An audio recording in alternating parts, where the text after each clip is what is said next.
Hello friends, welcome to Study IAS YouTube channel. This is your educator Sanjay Rathore and इस video में हम कुछ break down करेंगे कुछ इंपॉर्टेंट आर्टिकल जो आज के हिंदू न्यूज़पेपर में आए थे। तो लेट्स गेट स्टार्टेड। देखते हैं सबसे पहला आर्टिकल न्यूज़पेपर में। तो आज के न्यूज़पेपर में सबसे पहला आर्टिकल जो हम देखते हैं इंपॉर्टेंस का वो था FDI के बारे में। तो ये आर्टिकल कहता है, इसकी हेडलाइन थी FDI ब्लूम्स इन कोविड-19 ग्लूम। ठीक है, तो हम जैसे कि जानते हैं कोविड-19 की वजह से इकोनॉमी पे बहुत बुरा असर पड़ा है। हमारी जो GDP है वो रिसेंट जो क्वार्टर था उसमें कॉन्ट्रैक्ट हुए बाय -23%। ठीक है, वहीं FDI की कहानी देखें तो वो बिल्कुल ही कॉन्ट्रास्टिंग है, क्योंकि ये बता रहा है आर्टिकल कि FDI इनका जो इन्फ्लो है वो बहुत इंक्रीज़ हुआ है। ठीक है, वो अप्रैल जून के महीने में $11.5 बिलियन था, जो कि बढ़ के $35.73 बिलियन हो गया बाय एंड ऑफ अगस्त। तो आप देख रहे हैं ऑलमोस्ट $24 बिलियन का फ़र्क आ गया फ्रॉम जून टू अगस्त। ठीक है, तो ये इस चीज़ की बात कर रहा है। ठीक है, नेक्स्ट ये एक चीज़ की बात करता है इक्विटी FDI। तो जैसे कि आपको FDI पता है, फॉरेन डायरेक्ट इन्वेस्टमेंट। तो जो इन्वेस्टमेंट फॉरेन कंट्रीज से इंडिया के अंदर आता है इन्वेस्टमेंट के लिए उसको FDI कहते हैं। और इक्विटी का मतलब होता है शेयर, यानी जो इन्वेस्टमेंट शेयर मार्केट्स में शेयर को खरीदने में यूज़ होता है वो इक्विटी इन्वेस्टमेंट होता है। और दूसरी जगह जो हमारा जो मनी मार्केट जो होता है उसके अंदर एक डेट इंस्ट्रूमेंट होते हैं, यानी बॉन्ड्स। तो दो टाइप की FDI हो सकती है, या तो इक्विटी के फॉर्म में होगी या बॉन्ड के फॉर्म में होगी। तो यहाँ ये कह रहा है कि इक्विटी FDI जो है क्वाड्रपल यानी 4 गुना हो गया, from 6.5 billion between April and June to 27.1 billion by August, 16% higher. ठीक है, then that of the first 5 month of 2019 to 2020। तो इस साल के जो पहले 5 महीने हैं उनसे 16% हायर है जो अगस्त में आया। ठीक है, तो ये इसके बारे में कुछ डिटेल थी। ये जो डेटा हमको दिया है मिनिस्ट्री ऑफ कॉमर्स की तरफ से मिला ये डेटा। और नेक्स्ट ये बात रीजंस की बात करता है कि आखिर ये राइज क्यों हुआ है इसके अंदर। तो उसका ये कारण बता रहा है कि बेसिकली जो स्टेक सेल किया है, यानी जो जियो ने जो स्टेक सेल किया है अपना, उसके कारण बहुत ज़्यादा ग्लोबल FDI जो है हमारे कंट्री के अंदर आया है। क्योंकि गूगल ने का ही एक एग्जांपल दे रहा है कि गूगल ने करीब 4.5 बिलियन इसके अंदर इन्वेस्ट किया जियो प्लेटफॉर्म्स के अंदर। ठीक है, अपार्ट फ्रॉम दैट यहाँ पे एक एक्सपर्ट का व्यू है, उनका कहना है कि और भी कई कंपनीज थी, जैसे रियल एस्टेट की कुछ कंपनीज थी, उन्होंने भी अपने स्टेक सेल किए हैं। ठीक है, जिसके कारण राइज हुआ है। और दूसरा इनका ये भी मानना है कि अगर ये जो चाइना वाला जो अभी हम देख रहे हैं कि बॉर्डर पे स्टैंड ऑफ हुआ है, अगर ये नहीं हुआ होता तो शायद ये FDI उससे भी ज़्यादा होता। क्योंकि हमने देखा स्टैंड ऑफ के बाद जैसे टिकटॉक बैन हो गया और भी कई almost around 120 something odd apps जो थी चाइना की वो बैन हो गई। तो एक तरीके से अच्छा खासा इन्वेस्टमेंट आता अगर ये स्टैंड ऑफ नहीं होता। तो ये कुछ इंपॉर्टेंट डिटेल्स थी जो ये आर्टिकल बात कर रहा है। नेक्स्ट ये इसके अंदर एक और इश्यू रेज करते हैं कि एक कारण ये भी है, ये जो FDI इंक्रीज हो रहा है, कि गवर्नमेंट जो है वो प्रोडक्शन लिंक सब्सिडी दे रही है। ठीक है, तो प्रोडक्शन लिंक सब्सिडी एक स्कीम है गवर्नमेंट की, उसमें बेसिकली गवर्नमेंट ने ये बोला है कि जो फ़ोन मैन्युफैक्चरिंग कंपनीज़ हैं या जो इलेक्ट्रॉनिक मैन्युफैक्चरिंग कंपनीज़ हैं, अगर वो इंडिया में आके मैन्युफैक्चर करेंगी तो उनको उनकी मैन्युफैक्चरिंग पे कुछ इंसेंटिव दिया जाएगा, जिससे इंडिया जो एक लुक्रेटिव मार्केट बन गया इन कंपनीज़ के लिए। इसलिए ये भी एक कारण है कि FDI राइज हुआ। ठीक है, तो ये सब कुछ डिटेल्स थी इन सब के बारे में। नेक्स्ट हम देखते हैं अगला आर्टिकल जो कि बात कर रहा है wild life scientist anxious about potential funding cut. तो ये जो wild life institute of India है, ये इसका इमेज है और इसका जो हेडक्वार्टर है ये बेस्ड है आपका इन देहरादून। ठीक है, देहरादून में ये इसका हेडक्वार्टर है और ये एक ऑटोनॉमस बॉडी है under ministry of environment forest and climate change. तो इसको शॉर्ट फॉर्म में कभी MOEFCCC भी बोल देते हैं। सो इसके अंडर ये एक ऑटोनॉमस ऑर्गेनाइजेशन है। तो अब सवाल उठता है कि भाई ये इस ऑर्गेनाइजेशन का काम क्या है। ये ऑर्गेनाइजेशन जो है एक तरीके से इसकी रिस्पॉन्सिबिलिटी है to provide government with advice on natural resources, use of natural resources. ठीक है, तो बेसिकली इसके ऊपर एडवाइस करती है और भी इम्पोर्टेंट जो एनवायरनमेंट रिलेटेड इश्यूज होती हैं इसके ऊपर ये गवर्नमेंट को एडवाइस करती है। ठीक है, ये अभी क्योंकि जैसे आपको पता है कि कोविड-19 की वजह से जो फंडिंग का जो प्रॉब्लम है, जो रेवेन्यूज़ हैं वो बहुत शॉर्टफॉल हुआ है, ठीक है। तो उसके कारण जो हमारा फाइनेंस मिनिस्ट्री है उसके अंदर एक स्पेसिफिक डिपार्टमेंट है which is your department of expenditure, ठीक है। तो इसने ऐसा बोला है कि हमें इस इंस्टीट्यूट को, wild life institute of India को, मिनिस्ट्री ऑफ इन्वायरमेंट के अंडर डाल देना चाहिए और इसका ऑटोनॉमस स्टेटस ख़त्म कर देना चाहिए, ठीक है। कि फंडिंग की प्रॉब्लम है, इसलिए department of expenditure under revenue ministry of finance जो है वो चाहता है कि जितनी भी ऑटोनॉमस ऑर्गेनाइजेशन है उनको रैशनलाइज किया जाए ताकि खर्चा कम कर सकें हम, ठीक है। तो इस कारण जो wild life institute of India यहाँ के जो साइंटिस्ट हैं उनका ये कहना है ऐसा करने से ये जो इंस्टीट्यूशन है उसकी ऑटोनॉमी ख़त्म होने से ये एक अनबाइस्ड इंस्टीट्यूशन था, यानी अनबाइस्ड जो ओपिनियन जनरेट करा था वो नहीं कर पाएगा, क्योंकि अब जब ये सीधा गवर्नमेंट के कंट्रोल में आ जाएगा तो इसे ऑब्वियसली थोड़ा बहुत गवर्नमेंट के फेवर में बोलना पड़ेगा, गवर्नमेंट के फेवर में डिसीजन देने पड़ेंगे। तो इस कारण इसका जो अनबाइस्ड ओपिनियन है वो ख़त्म हो जाएगा, ठीक है, जो कि हार्मफुल हो सकता है हमारे एनवायरनमेंट के लिए। तो इन्वायरमेंट और इकोलॉजी के पर्सपेक्टिव से भी ये एक इम्पॉर्टेंट सवाल हो सकता है कि wild life institute of India क्या ये एक ऑटोनॉमस बॉडी है, तो उसका जवाब होगा हाँ। किस मिनिस्ट्री के अंदर आती है, तो ये होगा MOFCC इसके अंडर आती है, ठीक है। और साथ बाई साथ ये जो इंस्टीट्यूट है ना गवर्नमेंट को एडवाइस देता ही है, बट ये कंसल्टेंसी का भी काम करता है, यानी प्राइवेट कंपनीज को भी ये एडवाइस देता है और उससे रेवेन्यू आता है। जैसा कि ये फिगर बता रहा है कि 3.5 करोड़ का रेवेन्यू जनरेट करता है कंसल्टेंसी सर्विस प्रोवाइड करके, ठीक है। तो ये कुछ इन्फॉर्मेशन थी इस आर्टिकल में। नेक्स्ट हम देखते हैं अगला आर्टिकल, वो डील करता है offset dilution, a flawed policy, ठीक है। तो इस आर्टिकल में बेसिकली ये बोला जा रहा है कि जो ऑफसेट का जो क्लॉज लाया गया है अभी रिसेंट, जो हमारा अगर हम बात करें कि एक डॉक्यूमेंट होता है ministry of MOD, ministry of defence का, इसको बोलते हैं DPP, इसका फुल फॉर्म होता है डिफेंस प्रोक्योरमेंट प्रोसीजर, ठीक है। तो इसके अंदर बेसिकली क्या होता है कि कोई भी जो जो कैपिटल प्रोडक्ट्स हैं वो अगर कहीं से ख़रीदते हैं, जैसे कि बड़े आर्म्स एंड एम्यूनेशन हो गए, जैसे कि अभी राफेल जेट खरीदा गया है, तो वो सब में एक तरीके से घोटाले वगैरह ना हो और एक स्टैंडर्ड प्रोटोकॉल हो, इसके लिए DPP बनाया गया है, ठीक है। तो किस तरह से पेमेंट की जाएगी, क्या प्रोविजंस रहेंगे, कैसे जो प्रोडक्ट लिया गया उसकी सर्विसिंग होगी, सारी डिटेल्स इस DPP में होती है और इसके अकॉर्डिंग ही जो गवर्नमेंट होती है वो किसी चीज़ को प्रोक्योर करती है, ठीक है। सो इसके अंदर अब तक क्या था, एक 2005 के बाद एक चीज़ लाई थी गवर्नमेंट ने, वो उसको बोलते हैं ऑफसेट क्लॉज, ठीक है। तो बेसिकली ऑफसेट क्लॉज में क्या होता है, ये एक बार्गेनिंग पावर है एक तरह की। तो अगर जैसे मैं बताऊं कि 36 राफेल जेट्स खरीदे इंडिया ने फ्रॉम फ्रांस, और उसकी एक कंपनी थी डसॉल्ट जो ये बनाती है एयरक्राफ्ट, उससे हमने 36 एयरक्राफ्ट खरीदे। तो इंडियन गवर्नमेंट ने उसको बोला डसॉल्ट को कि हम आपसे 36 एयरक्राफ्ट ले रहे हैं, तो इसके बदले आप हमें कुछ कंसेशन दो। तो वो कंसेशन ऑफसेट की फॉर्म में आता है। तो इसमें क्या होता है कि गवर्नमेंट जो डसॉल्ट को बोलती है कि आप ठीक है, हम आपको इतना let's say X amount of rupees इसके लिए एयरक्राफ्ट्स के लिए दे दिए, ठीक है। उसमें से 30% जो है, जो आपको पैसा मिला है, वो आप इंडिया में इन्वेस्ट करोगे। और किस चीज़ में इन्वेस्ट करोगे, जो कैपिटल गुड्स प्रोडक्शन है, या जो ये राफेल जेट बनाने के जो काम में जो लगेंगे इंस्ट्रूमेंट्स, वो बनाने के लिए टेक्नोलॉजी ट्रांसफ़र करो इंडिया को और फिर उनको प्रोक्योर करो आप, ठीक है। तो इस ऑफसेट क्लॉज आने से एक तो बार्गेन हो गया, दूसरा इस चीज़ से एक टेक्नोलॉजिकल ट्रांसफ़र एग्रीमेंट भी होता है, यानी एक टेक्नोलॉजी जो है, अब राफेल जेट की बात करें तो इसमें बहुत एडवांस तरीके के रेडार्स एंड मिसाइल्स और ये सब चीज़ें लगेंगी। तो इसके अगर कंपोनेंट्स अगर इंडिया बनाने लगेगा तो एक तरीके से इंडिया के पास वो टेक्निकल नो हाउ आएगा कि कैसे ऐसे हाई एंड टेक्निकल इंस्ट्रूमेंट बनाए जा सकते हैं जिससे आगे इंडिया खुद भी अपने एयरक्राफ्ट बना सकता है, ठीक है। सो ये इसके अंदर ऑफसेट के बारे में हुआ। अब हम आगे देखते हैं कि ये आर्टिकल का आने का मकसद क्या है इसके अंदर।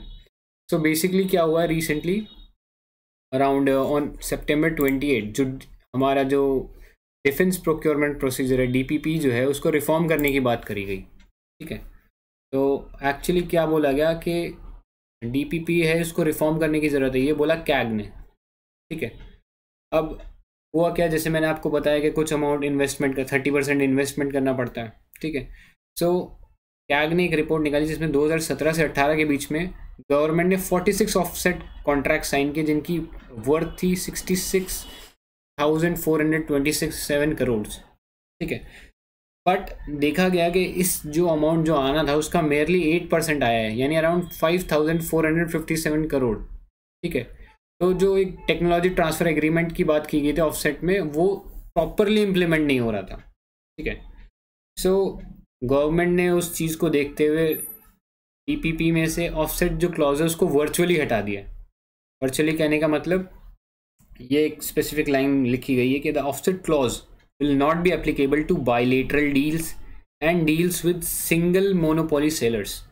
ठीक है, तो यानी कोई बायलेटरल डील होगी, यानी जैसे इंडिया फ्रांस की डील हुई तो उस केस में, या फिर सिंगल मोनोपोली सेलर, यानी एक सिंगल सेलर से अगर डील होगी, यानी अगर राफेल की बात करूँ तो डफॉल्ट सिंगल सेलर है इसका। ठीक है, डसॉल्ट उसका सिंगल सेलर है। तो अगर हम बात करें मैक्सिमम जो प्रोक्योरमेंट होता है हमारा, वो बायलेटरल या सिंगल मोनोपोली सेलर से ही होता है। तो वर्चुअली जो है ऑफसेट क्लॉज ख़त्म हो गया। ठीक है, तो सरकार का ये कहना है कि इससे जो हमें प्रोक्योरमेंट है वो इकोनॉमिकल हो जाएगा। ठीक है, यानी हम जो सामान खरीदेंगे वो हमें सस्ता पड़ेगा। बट ये आर्टिकल इसको थोड़ा नेगेट करता है, उसका व्यू इससे सिमिलर नहीं है। ये जो आर्टिकल लिखने वाले हैं उनका ये कहना है कि इससे शॉर्ट टर्म में शायद गेन हो सकता है, बट लॉन्ग टर्म में हमें नुकसान होगा, क्योंकि टेक्नोलॉजिकल ट्रांसफ़र नहीं होगा इंडिया में, जिससे हम लॉन्ग रन में ऐसे हाई एंड इक्विपमेंट्स बनाने में सक्षम नहीं होंगे। ठीक है, ये इसका एक नुकसान है। और दूसरा, हमारी जो डिपेंडेंस है, सपोज़ कोई पार्ट है राफेल का और वो ख़राब हो जाता है, तो हमारी सारी की सारी डिपेंडेंस जो है वो फ्रांस के ऊपर आएगी या उसकी डिसॉल्ट कंपनी के ऊपर आएगी। तो एक तरीके से हमारी नेशनल सिक्योरिटी को भी इससे नुकसान है। तो ये एक बात कहता है। दूसरा ये बात बताता है कि इकोनॉमिकल भी ये फ़ायदेमंद नहीं होगा। उसके लिए ये क्या रीज़न देता है, उसके लिए ये आर्टिकल कहता है कि अराउंड 2005 जब ऑफसेट की पॉलिसी लाई गई थी, तो जो 300 करोड़ या उससे ज़्यादा के जो प्रोक्योरमेंट्स किए गए थे उसमें ये 30% वाला क्लॉज लगना था। और देखा गया कि जब ये क्लॉज लगा तो हमारा जो एरोस्पेस इंडस्ट्री है उसके जो एक्सपोर्ट हैं वो 554% से इंक्रीज़ हो गए, यानी करीब करीब ऑलमोस्ट 60 टाइम्स इंक्रीमेंट आया हमारे एरोस्पेस के एक्सपोर्ट्स में। ठीक है, तो हमारी डिस्पाइट इंडिया जो है वो एक बहुत बड़ा डोमेस्टिक एरोस्पेस कोई फर्म है नहीं हमारे पास इंडिया के पास। जैसे अगर हम यूएस की बात करें तो उसके पास बोइंग है, और हम अगर बात करें यूरोप की तो उनके पास एयरबस है। ऐसी कोई बड़ी डोमेस्टिक एरोस्पेस फर्म नहीं है, फिर भी हमारा जो एक्सपोर्ट है अच्छा खासा इंक्रीज़ हो गया। ठीक है, और जैसे जैसे इस ऑफसेट क्लॉज को आगे सरकारों ने थोड़ा बहुत डाइल्यूट किया तो ये देखा गया कि ये जो एक्सपोर्ट है ये भी कम होने लग गया। ठीक है, तो इसका ये कहना है कि अगर हम ऑफसेट क्लॉज को रैशनलाइज करें और उसको ढंग से यूज़ करें तो ये हमारे लिए सिक्योरिटी वाइज भी बहुत इंपॉर्टेंट है, टेक्निकली भी बहुत इंपॉर्टेंट है, और इकोनॉमिकली भी बहुत इंपॉर्टेंट है। ठीक है, तो मैं रिकमेंड करूँगा प्लीज़ आप इस आर्टिकल को एक बार गो थ्रू करिए, बहुत ही अच्छा आर्टिकल है ये। और बस यही था इस आर्टिकल में। अब नेक्स्ट आर्टिकल में हम चलते हैं। तो नेक्स्ट आर्टिकल बात करता है the many bright spot on Indian innovation horizon. तो गाइज ये भी बहुत इंपॉर्टेंट आर्टिकल आया था, और आई वुड रिकमेंड कि प्लीज़ आप गो थ्रू कीजिए इस आर्टिकल को। तो बेसिकली ये बात क्या कर रहा है कि इंडिया का इनोवेशन इकोसिस्टम है वो कैसे हमारे को एक तरीके से हमारी जो इकोनॉमी है उसको कैसे बूस्ट कर सकता है। ठीक है, तो ये सबसे पहले बात करता है कि इंडिया के अंदर इंटरनेट यूसेज जो है वो 700 मिलियन यूज़र्स यूज़ करते हैं internet on daily basis, and the number is projected to rise by 974 million by 2025। ठीक है, तो इसके अंदर ये बात करता है जैम ट्रिनिटी, यानी जनधन, आधार एंड मोबाइल। जनधन जो आपका अकाउंट होता है, आधार कार्ड जो आपके पास होता है, एंड जो आपका मोबाइल है, इन दोनों की जो त्रिमूर्ति है यानी जो ट्रिनिटी इनकी हैज़ 404 मिलियन जनधन अकाउंट्स। ठीक, और 1.2 billion Aadhaar and 1.2 billion mobile subscriber, there is a potential to add $957 billion to Indian GDP by 2035 with AI, reports Accenture। ये Accenture एक प्राइवेट IT कंपनी है, तो इसने ये एक रिपोर्ट निकाली है कि अगर ये जो ग्रोथ इंडियन मार्केट में इस डिजिटल सेक्टर में चल रही है ऐसी ही चलती रहेगी तो करीब करीब $957 बिलियन ऐड किए जा सकते हैं इंडियन इकोनॉमी, जो कि बहुत बड़ा नंबर है। ठीक है, फिर ये जो आर्टिकल है ये और भी कुछ इंपॉर्टेंट डिटेल्स के बारे में बात करता है। तो इसमें एक इम्पॉर्टेंट चीज़ जिसकी ये बात करा हुआ है आपका अमारा लॉ। ठीक है, तो ये एक रॉय अमारा करके एक स्टैनफोर्ड के कंप्यूटर साइंटिस्ट है जिन्होंने एक लॉ दिया है। तो पीपल, इनका कहना क्या था इस लॉ में, people tend to overestimate the impact of new technology in the short run but underestimate in the long run. ठीक है, तो एक अगर मैं सिंपल से एक एग्जांपल दूं, नासा का अगर बात करूं, जब उन्होंने मून मिशन लॉन्च किया था जहां पे नील आर्मस्ट्रॉन्ग ने मून के ऊपर लैंड किया था। ठीक है, ये अराउंड 1960s की बात है। ठीक है, तो जब ये चीज़ हुई तो लोगों को ऐसे लगने लगा कि बस 2020 तक तो हमारे पास फ्लाइंग कार्स आ जाएंगी, हम लोग उड़ रहे होंगे। तो मतलब एक तरीके से ओवर डिटर्मिनेशन कर दिया कि टेक्नोलॉजी आई है तो उसको बहुत ज़्यादा ओवर डिटरमाइन कर दिया। वहीं अभी अगर हम पिछले आर्टिकल से एक एग्जांपल लें, जैसे हमने वो ऑफसेट क्लॉज की बात करी थी कि ऑफसेट क्लॉज ख़त्म कर देंगे तो उससे हमें शॉर्ट रन में फ़ायदा होगा, बट लॉन्ग टर्म हम उसकी कॉस्ट देखना भूल जा रहे हैं क्योंकि टेक्नोलॉजिकल ट्रांसफ़र होगा तो लॉन्ग रन में हमारे पास और बेटर इक्विपमेंट्स बना सकते हैं, शायद हम अपना खुद का राफेल बना सकें या उससे भी बेटर एयरक्राफ्ट बना सकते हैं। ठीक है, तो ये एक हमारा लॉ, इसका देखिए कितना मतलब हमने एक आर्टिकल पढ़ा और अभी हम उसका एप्लीकेशन भी देख रहे हैं। तो ये एक बहुत अच्छा लॉ है जिसको आप कई मेंस के आंसर्स में यूज़ कर सकते हैं अपने। नेक्स्ट ये आर्टिकल जो बात करता है कुछ इंपॉर्टेंट समिट्स की बात करता है जिसके बारे में हमें ज़रूर पता होना चाहिए। तो सबसे पहले ये बात करता है वैभव की, जिसका फुल फॉर्म है वैश्विक भारतीय वैज्ञानिक समिट। ठीक है, तो इस समिट को ऑर्गेनाइज किया गया था ऑन October 2 और इसमें अराउंड 3000 ओवरसीज इंडियन ओरिजिन के एकोमोडेशन और scientist from 55 countries and about 10,000 Indian participated. तो बेसिकली इसका तरीके से इसका जो समिट का ऑब्जेक्टिव था वो ये था कि जो इंडिया के सामने जो चैलेंजेस हैं उनको किस तरह से सॉल्व किया जाए, किस तरह से इंडिया के जो रिसर्च एंड डेवलपमेंट इकोसिस्टम इसको बूस्ट किया जाए, इसके ऊपर एक तरह से एक विजन देने का काम इस समिट में किया गया।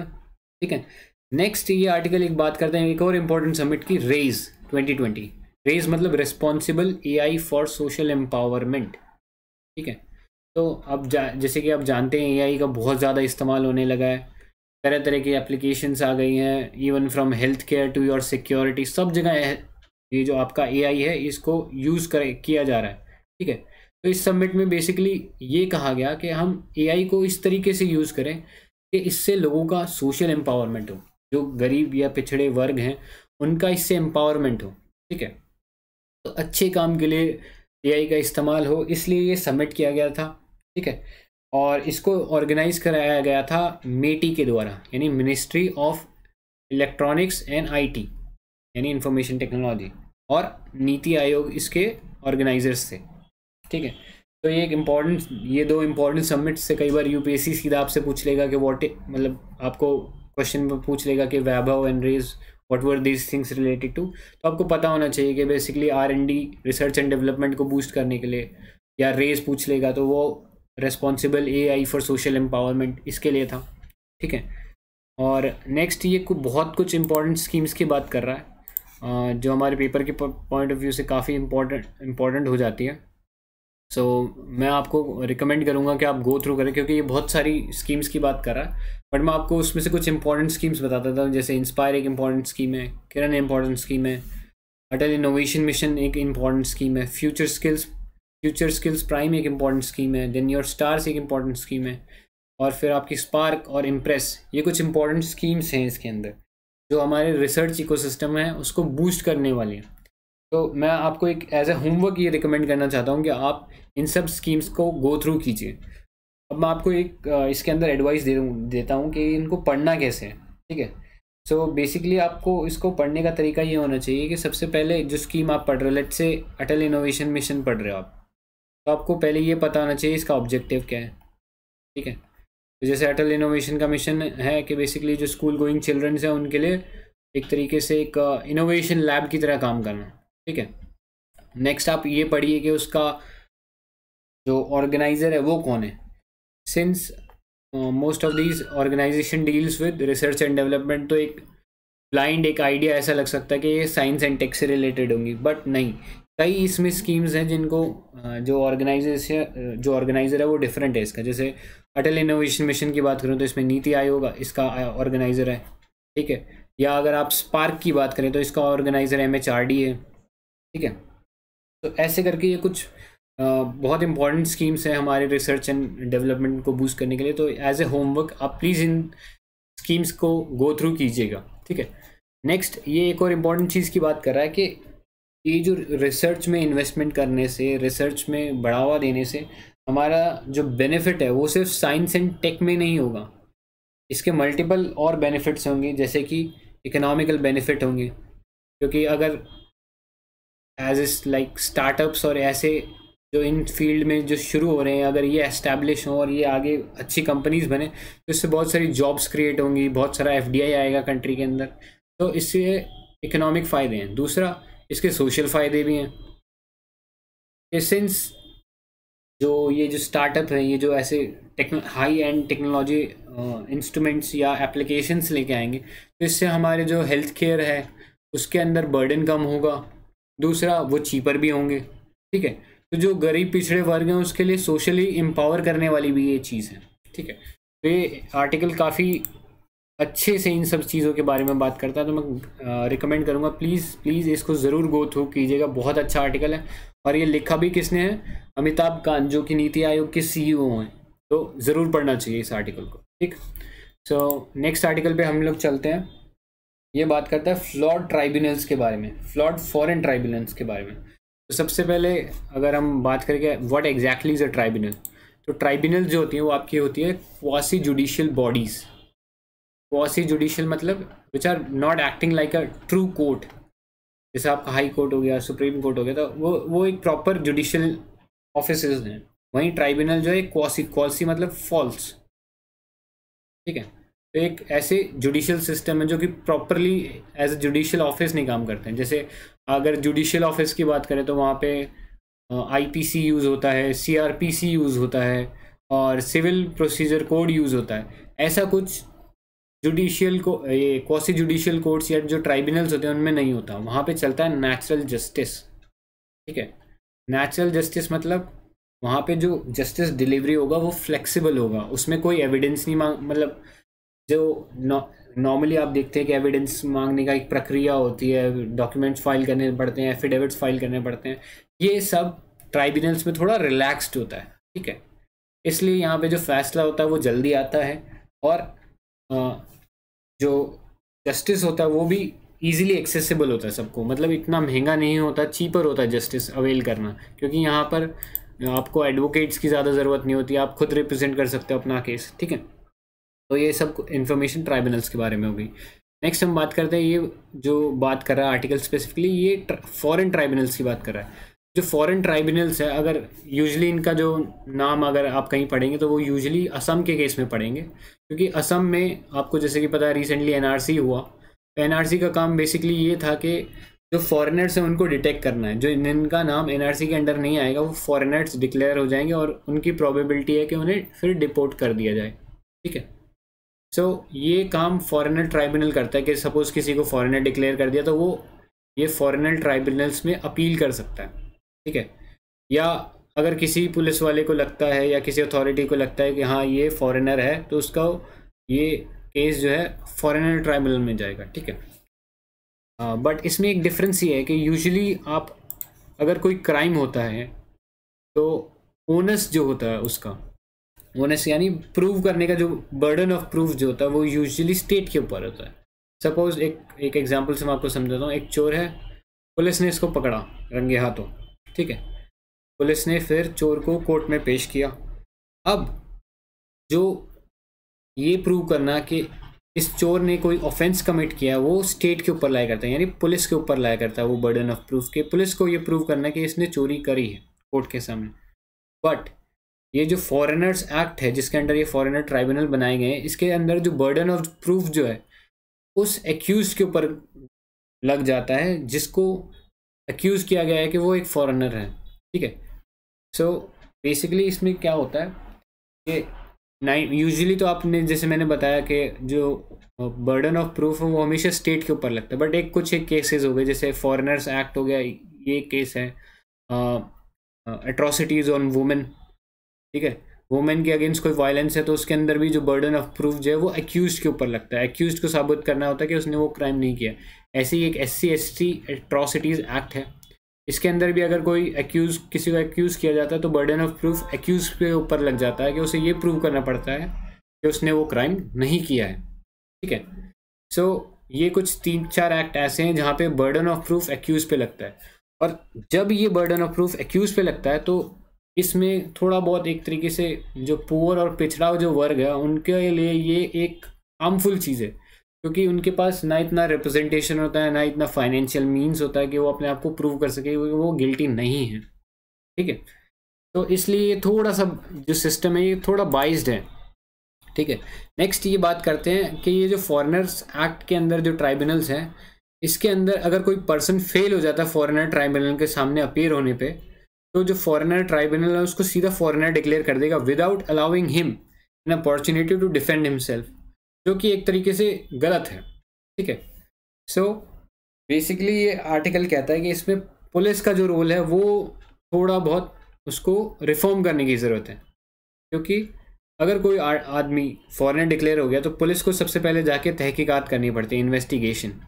बट यहाँ ये देखा गया कि कई बार पुलिस ने वो इन्वेस्टिगेशन ही नहीं की, पुलिस ने जाके बोला कि हम उस अक्यूज की वो मिलने गए थे बट वो अक्यूज हमें मिला ही नहीं, जबकि शायद पुलिस कभी अक्यूज के पास गई ही नहीं। ठीक है, तो इससे क्या होता है, अगर पुलिस ऐसी रिपोर्ट फॉरेनर ट्राइब्यूनल को सौंप देती है तो फॉरेनर ट्राइब्यूनल फिर सीधा उसे फॉरेनर डिक्लेयर कर देता है।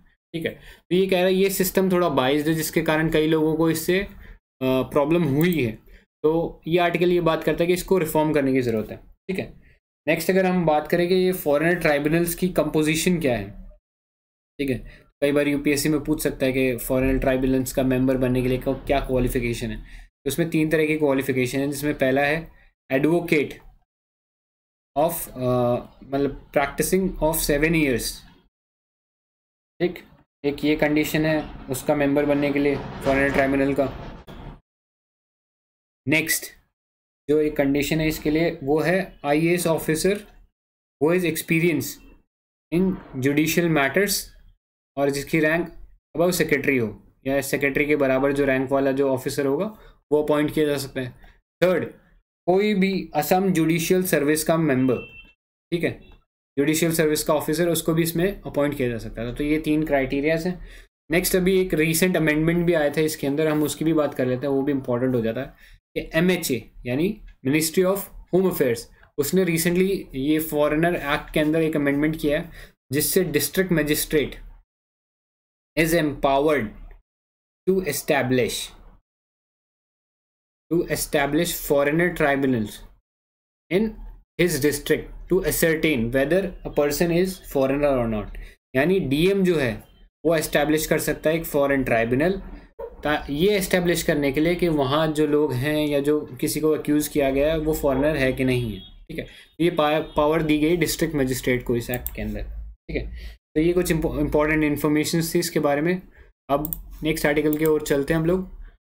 ये आर्टिकल बात करता है Kaleshwaram eco clearance violates law says NGT। ठीक है, NGT जैसा कि आपको पता है नेशनल ग्रीन ट्राइब्यूनल है, ये भी एक ट्राइब्यूनल है, एक क्वासी जुडिशियल बॉडी है।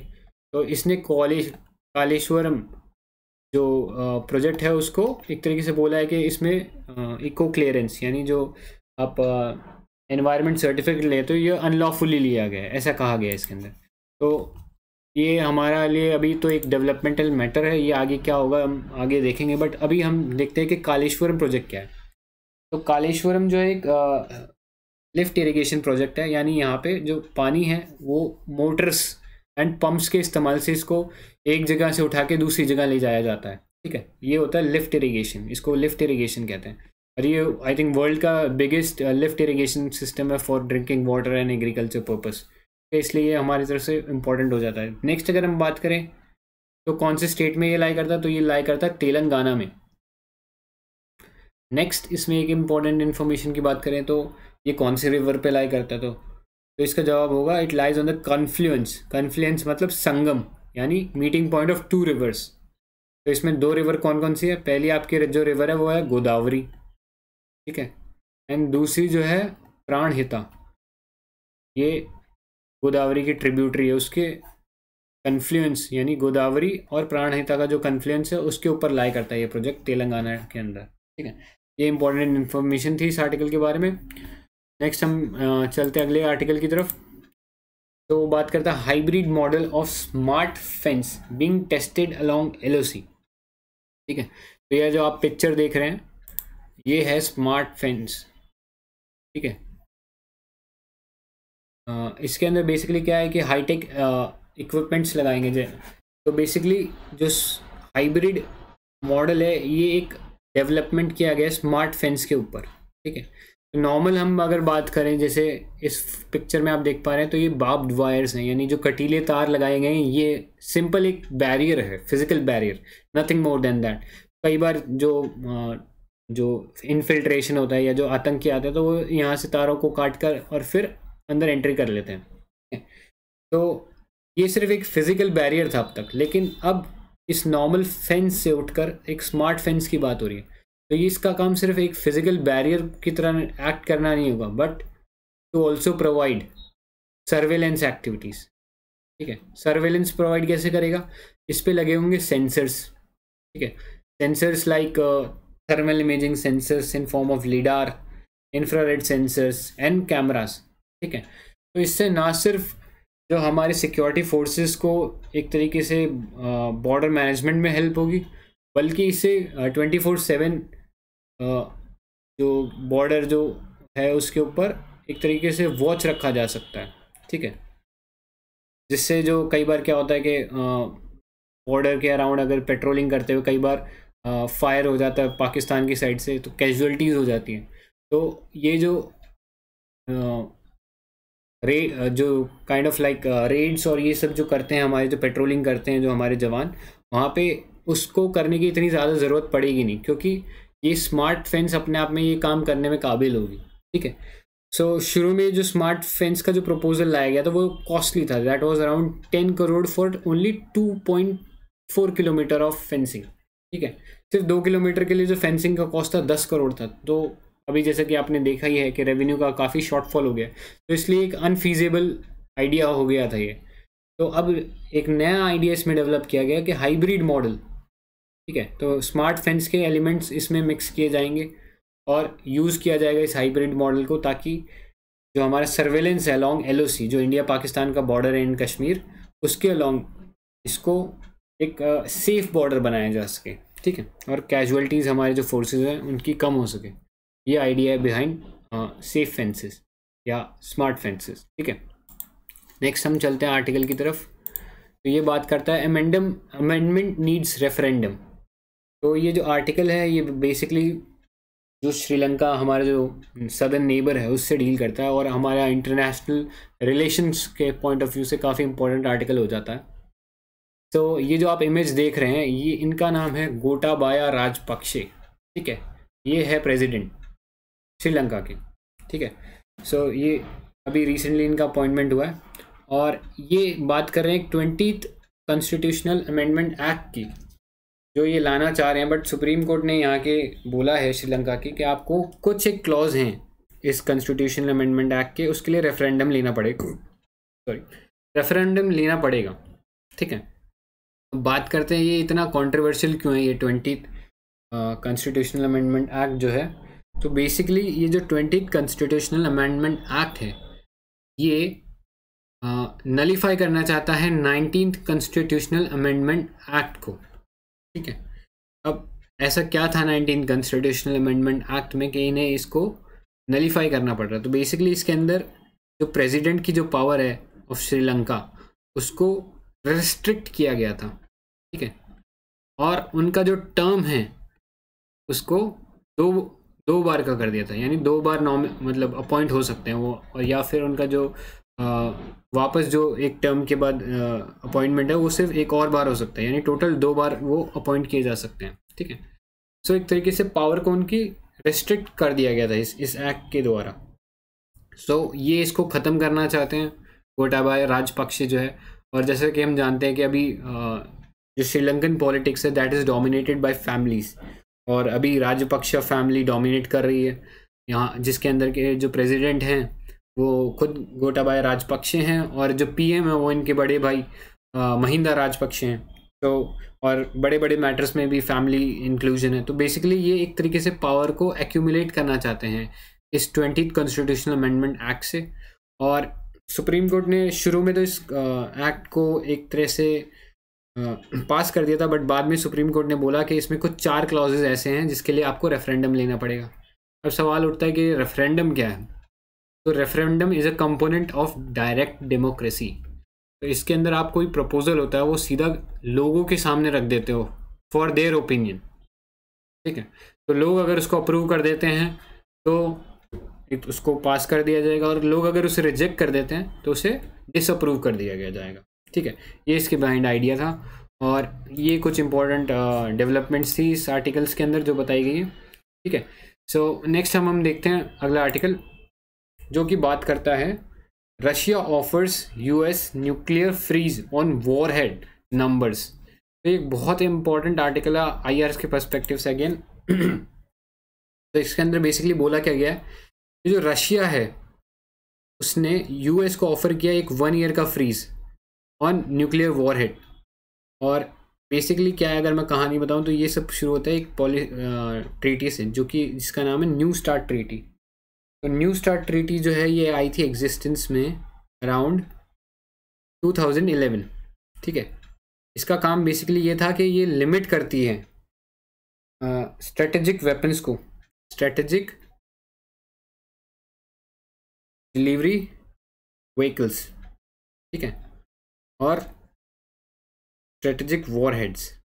तो जब भी आप स्ट्रेटेजिक वॉरहेड्स देखें या स्ट्रेटेजिक वेपन्स देखें तो उनका यूजुअली मतलब न्यूक्लियर वेपन होता है। ठीक है, ऐसे न्यूक्लियर वेपन्स, स्ट्रेटेजिक वॉरहेड मतलब न्यूक्लियर बॉम्ब्स, और स्ट्रेटेजिक डिलीवरी व्हीकल्स मतलब मिसाइल, ऐसा व्हीकल जो इन बॉम्ब्स को कैरी कर सके। तो वो एक तरीके से एक मिसाइल ऐसा व्हीकल है जो इनको कैरी करेगा। तो उसको लिमिट करने की बात करी गई थी।